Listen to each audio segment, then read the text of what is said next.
Padia Girls College YouTube channel. In this class, we will progress a poem, and the poem name is Bridges, which is written by Robert Frost. Robert Frost was a great American poet. So let's begin. जो हमने Bridges poem है, आज हम उसका third part पढ़ेंगे. Means इसके दो video हम ऑलरेडी पढ़ चुके हैं, थर्ड वीडियो ये है और इसमें जो रिमेनिंग स्टेंजाज हैं वो हम कंप्लीट करेंगे. हमने देखा कि जो ब्रिजेस पोएम है ये रॉबर्ट फ्रोस्ट ने लिखी और ब्रिजेस जो है वो एक ट्री का नाम है, ट्रीज़ हैं ये. और इन ट्री का क्या है, इन ट्री पे बहुत ज़्यादा बर्फ़ का लोड हो गया है. बर्फ़ का लोड क्यों हो गया है? Because of ice storm. जब बर्फ़ का तूफान आया तो इन ब्रिजेस ट्री पे बर्फ़ जम गई और बर्फ़ के जमने से क्या हुआ, ये जो ट्रीज़ हैं ये झुक गए हैं.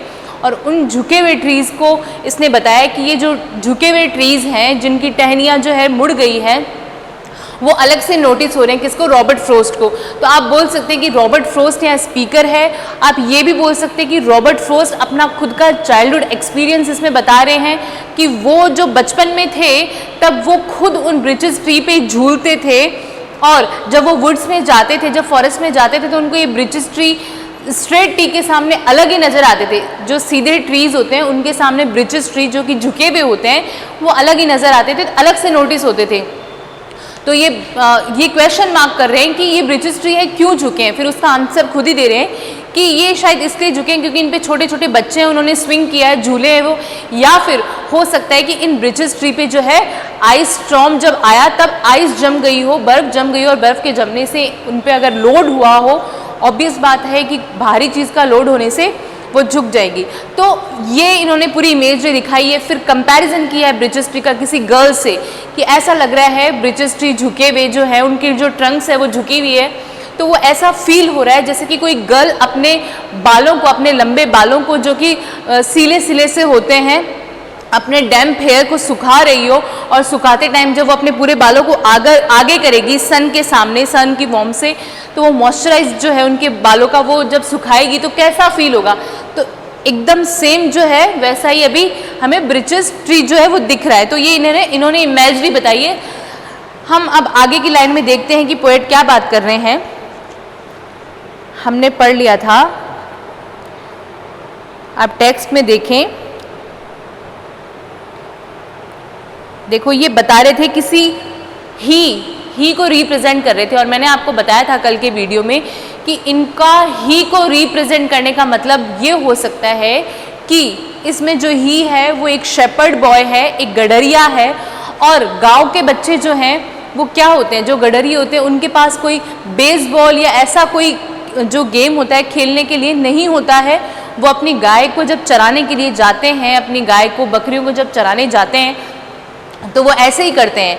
जो शेपर्ड्स होते हैं वो क्या है, किसी भी पेड़ पे चढ़ जाएंगे, किसी भी पेड़ पे झूलेंगे, है ना. गांव आपने खुद ने अगर रूरल अगर एरिया देखा हो, यहाँ पे आप बोल सकते हैं कि ब्रिजेस जो पोएम है इसमें आपको रूरल एलिमेंट्स भी मिलेंगे, रूरल टच भी मिलेगा. तो जब आप गांव में किसी गांव में जाएंगे और आप देखेंगे तो आपको बच्चे ऐसे ही खेलते हुए नजर आएंगे कि कोई पेड़ पे चढ़ रहा है, कोई पेड़ की टहनियों से झूल रहा है ना. और अगर आप किसी सिटी में जाते हैं तो आपको फील होगा कि अभी तो आपको सबको पता है कि सब लोग मोबाइल में लगे रहते हैं, मोबाइल में गेम्स खेलते हैं.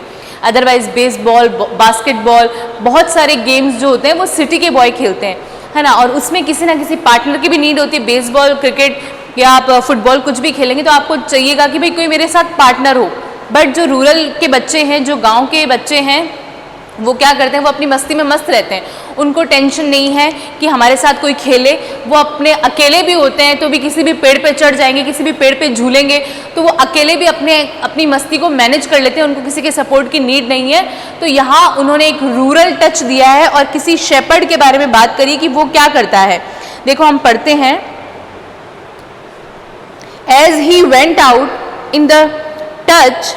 देखो आप टेक्स्ट में देखो कि जो ही रिप्रेजेंट कर रहा है पोएट, वो किसको रिप्रेजेंट कर रहा है, क्या बोल रहा है ये. लाइक अ गर्ल वाला तो हमने स्टेंजा पढ़ लिया था. उसके बाद में ये बोल रहा है, देखो, as he went out and in to fetch the cows. जब वो लड़का जो है वो कब झूलता है उन पेड़ों पे, जब वो अपनी काउज को चराने के लिए जाता है. ठीक है. before them over their heads of dry in the sun, but I was going to say, when truth broke in with all her matters of fact about the ice storm, I should prefer to have some boy bend them as he went out. यहाँ से देख लो आप, as he went out and in to fetch the cows. जब वो लड़का है shepherd specially, वो कब इन पेड़ों पे झूलता है, मतलब ऐसा बताया जा रहा है कि पेड़ों पे झूलने से ये जो पेड़ है ये झुक गए हैं. तो वो कब झुक गए हैं, जब वो लड़का अपनी गायों को चराने के लिए लेके गया और उन पेड़ों पे झूला हो.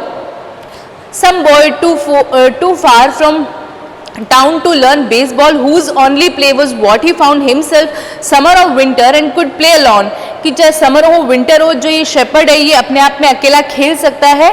One by one he subdued his fathers trees. हर बार वो अपने फादर्स ट्री का मतलब क्या है यहाँ पे, फादर्स ट्री का मतलब यहाँ पे आप बोल सकते हैं कि जो शेपर्ड है वो अपने किसी पर्टिकुलर जगह पे गया है जहाँ उसके फादर्स ने या फोर फादर्स ने वो ज़मीन ली हो, उस ज़मीन में अपने पेड़ उगाए हों. उन पेड़ों को जिनको उनके फादर ने उगाया, किसके, जो ही रिप्रेजेंट कर रहा था ना, जिसको पोएट ही को रिप्रेजेंट कर रहा है, तो ही जो है यहाँ शेपर्ड बॉय आप बोल सकते हैं. उसके जो फादर थे या जो फोर फादर्स थे, उन्होंने जो पेड़ उगाए थे उन पेड़ों को वो वन बाय वन झुकाता जाता है. कैसे झुकाता जाता है, उन पे झूल के, क्योंकि वो जब अपनी गायों को चराने जाता है तो वो बाकी का टाइम पास कैसे करता है, उन पेड़ों पे चढ़ के या उन पेड़ों पे झूल के, जो पेड़ उनके फादर ने उगाए थे. आप ये बोल सकते हो. तो आप इमेजरी आप देख सकते हो ये. One by one he subdued यानी झुकाना his fathers tree by riding them, उन पे राइड करके, down over and over again, बार बार उन पे राइड करके, बार बार उन पे चढ़ के अपने जो फादर्स के ट्रीज हैं उनको वो झुकाता है. फादर्स के ट्रीज का मतलब क्या है, यहाँ जो उनके फादर ने या फोर फादर ने जो ट्रीज हैं उगाए हों उन पे वो बच्चा जाके बार बार झूलता है जिससे कि वो झुक जाते हैं. Until he took the stiffness out of them and not one but hung limp, not one was left for him to conquer. और वो कब तक झूलता रहता है, जब तक he took the stiffness out of them, जब तक कि वो stiffness नहीं निकाल देता उनमें से, and not one but hung limp, not one was left for him to conquer. और उसको ऐसा लगता है कि कुछ भी छूटना नहीं चाहिए. not one but hung limp and not one was left for him to conquer. वो सब पे विजय प्राप्त करता है, सब पेड़ों पे वो एक एक करके बार बार जाता है और राइड करता है. He learned all there was to learn about launching out too soon and so not carrying the tree away. He learned, वो सीखता जाता है, all there was to learn about not launching out too soon and so not carrying the tree away clear to the ground. He always kept his poise to the top branches. वो क्या करता है, he always kept his poise, वो सबसे ऊपर वाली शाखा पे जाके बैठ जाता है. He always kept his poise to the top branches पे चला जाता है. क्लाइंबिंग केयरफुली, धीरे धीरे केयरफुली वो चढ़ता है पेड़ों पे. With the same pains you use to fill a cup up to the brim and even about the brim. और ये रिस्क वो कैसे लेता है, जैसे हम किसी चाय में, किसी कप में किसी चाय को छानते हैं, ठीक है, कप में अगर चाय को या किसी भी चीज़ को डालेंगे लिक्विड को, और वो अगर हम ओवर द ब्रिम उसको अगर किनारे तक भर देंगे तो हमें रहता है ना कि अब गिर जाएगी. तो लिटरली ये जो बच्चा है जो किसी पेड़ पे चढ़ रहा है तो उसके साथ भी वैसा ही होता है. वो उतना ही केयरफुली किसी पेड़ पे चढ़ता है जितना कि हम किसी कप में कुछ भी लिक्विड डालते हैं और हमें लगता है कि वो ब्रिम तक ना भर जाए या ओवर ब्रिम ना हो जाए, किनारे से ऊपर या किनारे तक ना आ जाए, है ना, गिर नहीं जाए. तो हम कितना केयरफुली उस चीज़ को छानते हैं. मैं आपको चाय का ही एग्जाम्पल दूंगी क्योंकि चाय सबके घर में बनती है, सबको पता है. तो हम अगर किसी कप में चाय को छान रहे होते हैं तो हमें यही लगता है कि वो किनारे तक नहीं बढ़ जाए. तो वैसा ही उस बच्चे को लगता है जब वो पेड़ पे चढ़ता है कि बहुत केयरफुली चढ़ रहा है वो, कि मैं गिर ना जाऊं. ठीक है, ये इन्होंने एग्जाम्पल दिया है कप का, है ना, किसने, रॉबर्ट फ्रोस्ट ने. कौन सी पोएम में, ब्रिजेस में.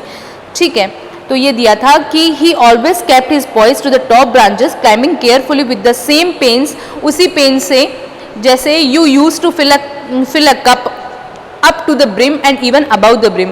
अगर ब्रिम तक या उससे भी ऊपर तक आप कप को भर देते हो और आप जो पेन उस टाइम फील करते हो वैसा ही पेन जब वो अपने पेड़ पे चढ़ रहा होता है तो फील करता है। पेन का मतलब यहाँ पर्टिकुलर पेन नहीं है, दर्द नहीं है। ऑब्वियस बात है, हम अगर किसी कप में चाय को छानेंगे तो हमें दर्द फील नहीं होता है, हमें जस्ट हमारा माइंड कॉन्शियस रहता है कि ये गिर ना जाए, है ना। और वैसे ही अगर बच्चा पेड़ पे चढ़ेगा तो ऐसा नहीं कि चढ़ते टाइम उसे दर्द हो रहा है, वो जस्ट ये फील करेगा अपने मन में कि मैं गिर ना जाऊं, थोड़ा सा उसका माइंड ये रहेगा, तो वो मीनिंग है। Then he flung outward feet first with a swish kicking his way down through the air to the ground. और क्या करता है, then he flung outward feet first with a swish kicking his way down through the air to the ground. और जब वो ऊपर चढ़ जाता है जहाँ उसको चढ़ना था पेड़ पे चढ़ने के बाद वो क्या करता है, अपने पैरों को जैसे हिलाता रहता है। अगर ऊपर जो ब्रांच पे चला जाएगा वो, उसके बाद अपने पैरों को हिलाता रहता है उस पेड़ पे चढ़ने के बाद, ठीक है। देन क्या बात कर रहा है पोएट, देखो फिर बोल रहा है, so was I once myself a swinger. फिर अपने आप को बता रहा है कि मैं भी एक बार स्विंगर था, है ना। स्विंगर इन द सेंस वही बच्चा था जो कि पेड़ों पे झूलता था। So was I once myself a swinger of birches. मैं भी ब्रिचेस पे झूलने वाला एक बार स्विंगर था। And so I dream of going back to be. पर अब मैं जो हूँ वो सपने लेता हूँ उसी एज में वापस जाने का। इन द सेंस नाउ पोएट है वो क्या है, एक एडल्ट एज में है, एक ओल्ड एज में है, तो वो नहीं जा सकता। मैं बोलूँगी ओल्ड एज में है तो वो नहीं जा सकता। किस एज में, बचपन में, पर वो ड्रीम ले सकता है।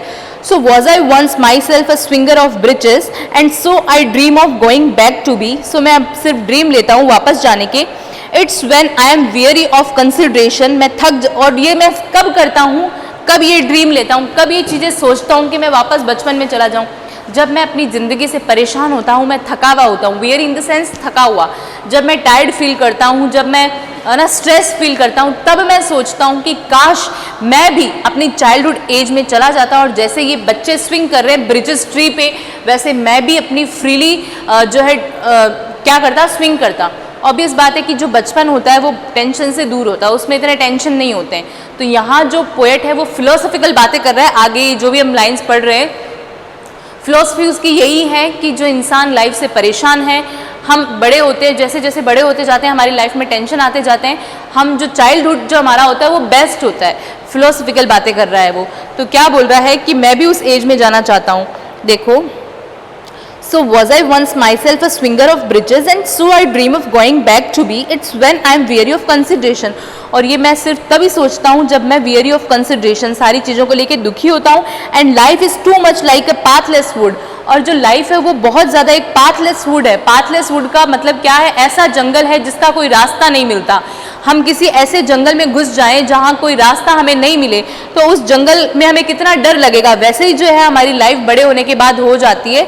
Life is like a pathless would, है ना। ये एक बहुत अच्छी सिमली दी है, सिमली का एग्जाम्पल है कि एक पाथलेस वुड की तरह हमारी लाइफ हो जाती है जिसका कोई रास्ता नहीं होता है, हमें नहीं पता होता है कि हमें कहाँ जाना है। Where your face burns and tickles with the cobwebs broken across it and one eye is weeping from it pigs having lashed across it open. और हम उस एज में होते हैं जब हम बड़े होते हैं, where your face burns, जहाँ हमारा फेस जो है बर्न होता रहता है, मतलब धूप हमें तेज जलाती रहती है। धूप से मतलब यहाँ पर्टिकुलर धूप से नहीं है, यहाँ आप बोल सकते हैं कि हम ओल्ड एज में होते हैं तो हमारा फेस जो है वो भी ऑब्वियस है ओल्ड हो जाएगा। और फेस पे टेंशन के कारण जो रिंकल्स आ जाते हैं तो वो एक तरह से बर्न होना ही हो गया। Where your face burns and tickles with the cobwebs. और जैसे हम कॉबवेब्स, आप सबको पता है मकड़ी के जो जाले होते हैं, तो यहाँ यही बोला है कि हम जैसे बड़े एज में होते हैं तो हम टेंशन से घिरे हुए होते हैं तो हमारा फेस भी बर्न हो जाता है और जैसे लगता है कि हम कॉबवेब में फंस गए, किसी जाल में फंस गए। Broken across it and one I is weeping. और एक आंख से जैसे हमारे आंसू बहता रहता है। From it wings having लेस्ड across it open, है ना, हैविंग लेस्ड। और हमारी ये जो लेशेज हैं ये ओपन नहीं होती है। I would to get away from the earth a while. देखो आपको ये जो 3-4 लाइन थी इसमें लाइफ की फिलोसफिकल बात करी है रॉबर्ट फ्रोस्ट ने। क्या बात करी है कि हमारी जो लाइफ है उसमें हम जब ओल्ड एज में होते हैं तो हमारा सब कुछ हमारी जो थिंकिंग है चेंज हो जाती है। हम इतने ज़्यादा टेंशन में होते हैं कि हमारा फेस जो है वो बर्न करता है, हम जैसे किसी जाल में फंस गए हो, कॉब वेब में फंस गए हो, हमें ऐसी फीलिंग आती है और हम जैसे दुखों से घिरे हुए होते हैं और हमें कोई रास्ता नज़र नहीं आता। Life is like a pathless would, जो लाइफ है वो एक पाथलेस, जिसका कोई रास्ता नहीं हो, would in the sense forest, एक जंगल के जैसा हमारी लाइफ हो जाती है, ऐसा जंगल जिसका कोई रास्ता ना निकले। देन क्या बात कर रहा है poet, broken across it and one eye is weeping from it being having lish across it open. I would like to get away from earth a while. वो कह रहा है कि मैं जाना चाहता हूँ, I would like to get away, दूर जाना चाहता हूँ इस अर्थ से कुछ देर के लिए। a while मतलब सिर्फ कुछ देर के लिए। I would like to get away from earth a while and then come back to it and begin over. और मैं फिर वापस भी आना चाहता हूँ and then come back in the sense वापस आना चाहता हूँ। a while आपको मैंने पहली लाइन में बताया कि I would like to get away from earth a while in the sense कि मैं कुछ टाइम के लिए सिर्फ इस अर्थ से दूर जाना चाहता हूँ एंड देन कम बैक, मैं वापस भी आना चाहता हूँ to it and begin over, और दोबारा से सब कुछ बिगिन करना चाहता हूँ, स्टार्ट करना चाहता हूँ। May no fate wilfully misunderstood me, हो सकता है no fate in the sense जो भाग्य है विलफुली मिसअंडरस्टैंड मी, मुझे मिसअंडरस्टैंड नहीं करे, and half grand what I wish and snatch me away, और मुझे दूर कर दे उस चीज़ से जो स्नैच मी अवे, जो चीज़ नहीं है। Not to return earth the right place for love, और अर्थ जो है वो सिर्फ राइट प्लेस है लव के लिए, सिर्फ लव के लिए अर्थ ही जो है वो राइट प्लेस है। I don't know where it's likely to go better, मुझे नहीं पता कि कहाँ जाना चाहिए। I would like to go by climbing a birch tree, मैं तो जैसे कि ब्रिज ट्री पे चढ़ना चाहता हूँ, and climb black branches up a snow white trunk, और ब्लैक ब्रांचेस पे जाना चाहता हूँ जो कि स्नो वाइट ट्रंक से भरी हुई है, जिनकी जो ट्रंक्स है वो स्नो वाइट हो रखी है, बर्फ से लोडेड है। Toward heaven till the tree could bear no more, और मैं हमेशा तब तक वहाँ रहना चाहता हूँ जब तक मुझे बियर किया जा सके, सहन किया जा सके। Toward heaven till the tree could bear no more, मैं तब तक रहना चाहता हूँ जब तक कि वो पेड़ जो है वो मुझे बियर कर सके, सहन कर सके। But dipped its top and set me down again, that would be good both going and coming back. यही हमारी लाइफ है, हमें जाना है, आना है। One could do worse than be a swinger of bridges. One could do worse than be a swinger of bridges.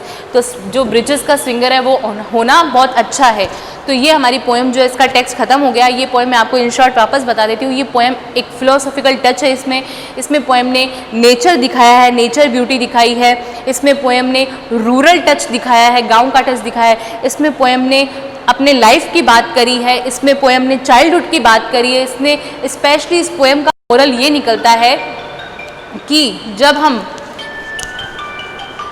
Thank you so much, next video में हम इसका नेक्स्ट पार्ट देखेंगे।